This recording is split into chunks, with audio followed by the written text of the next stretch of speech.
Alors, cette semaine, facile, hein? Laisser l'autre parler, s'exprimer jusqu'au bout sans lui couper la parole. Cool. Oh, vous avez eu des difficultés? C'est normal, je vous ai dit, on ne se prend pas la tête et on fait ça comme un jeu. Le but, c'est d'améliorer la communication. Là, maintenant, on va travailler le regard. On a 3 jours de travailler le regard. La façon dont je regarde. Vous savez, le regard, c'est quoi? C'est l'expression des yeux. Et les yeux, c'est un peu la vitrine de ce que je ressens.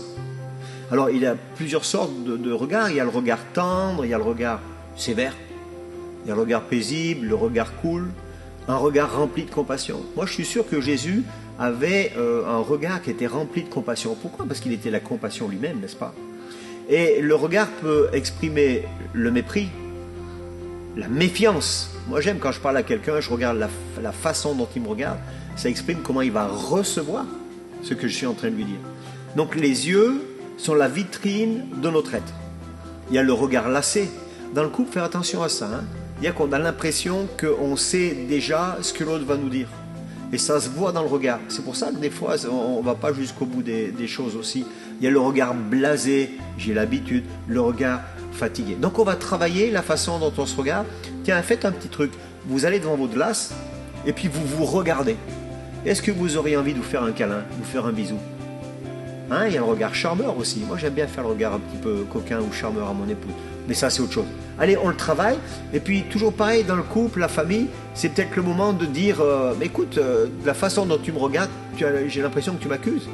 Puis l'autre va être surpris. Mais non, je ne t'accuse pas. Oh, d'accord, on le sait. Donc, on travaille le regard.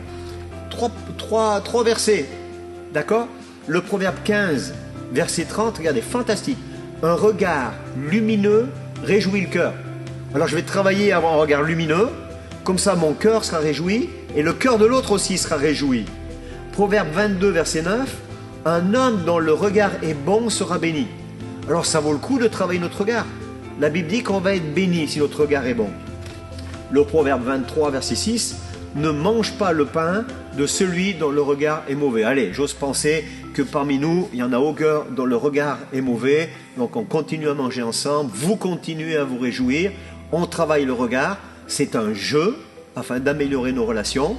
Puis vous pouvez toujours réagir sur Facebook, sur YouTube, poser des petites questions et puis je vous répondrai. Ok? À très vite.